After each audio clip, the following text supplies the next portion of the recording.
চৈতন্য বা সচেতনতা যার মধ্যে থাকে তিনি বয়সে ছোট বা বড়, অবস্থায় দরিদ্র বা ধনী, উচ্চশিক্ষিত কিংবা শিক্ষাহীন হতে পারেন।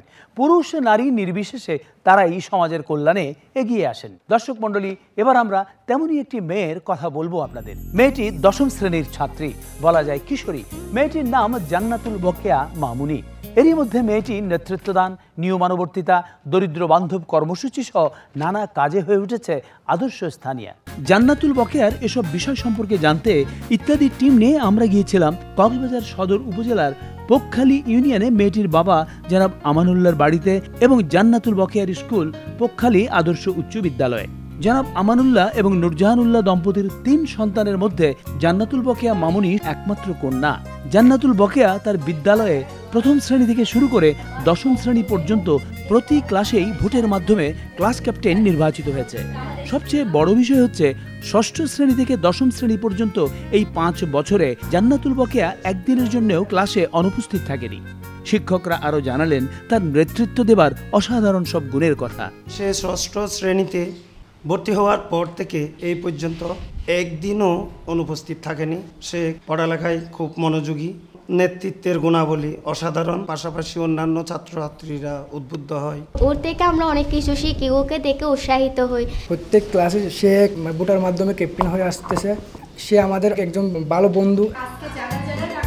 শুধু তাই নয়, জান্নাতুল বকেয়ার উদ্যোগে এই স্কুলে গড়ে উঠেছে দরিদ্র বন্ধু তহবিল, যে তহবিল থেকে বর্তমানে 20 জন হতদরিদ্র শিক্ষার্থীর লেখাপড়ার খরচ বহন করা হচ্ছে। সাধারণের মধ্য থেকে অসাধারণ হয়ে ওঠা জান্নাতুল বকেয়া এখন পোকখালী আদর্শ উচ্চ বিদ্যালয়ের স্টুডেন্ট ক্যাবিনেটের সভাপতি। দর্শক মণ্ডলী, আজকে আমরা এই কিশোরী জান্নাতুল বকেয়াকে আমন্ত্রণ জানিয়েছি দিনাজপুরের এই মঞ্চে। কথা বলবো তার সঙ্গে। আচ্ছা জান্নাতুল, প্রতি বছর তোমাকে ভোট দিয়ে সবাই ক্লাস ক্যাপ্টেন নির্বাচিত করে, কারণটা কি?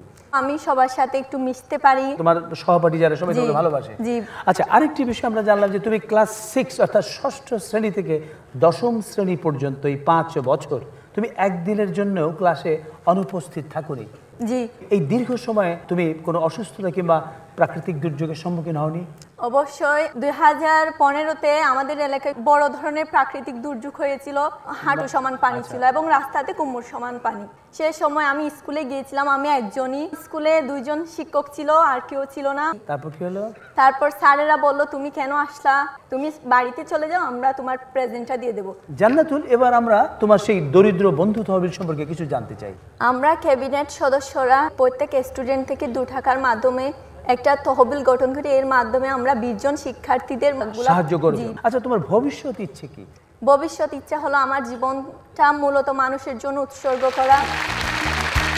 তোমাকে অনেক অভিনন্দন জান্নাতুল বকেয়া। আর আজকে ইত্যাদির মাধ্যমে কেয়া কসমেটিক্সের পক্ষ থেকে তোমার এই দরিদ্র বন্ধু তহবিলের জন্য আমরা 1 লক্ষ টাকার একটি চেক করে দিই। আমরা আশা করি তোমার এই দরিদ্র বন্ধু তহবিল আরো সমৃদ্ধ হোক এবং এর মাধ্যমে আরো অনেক দরিদ্র শিক্ষার্থী উপকৃত হোক।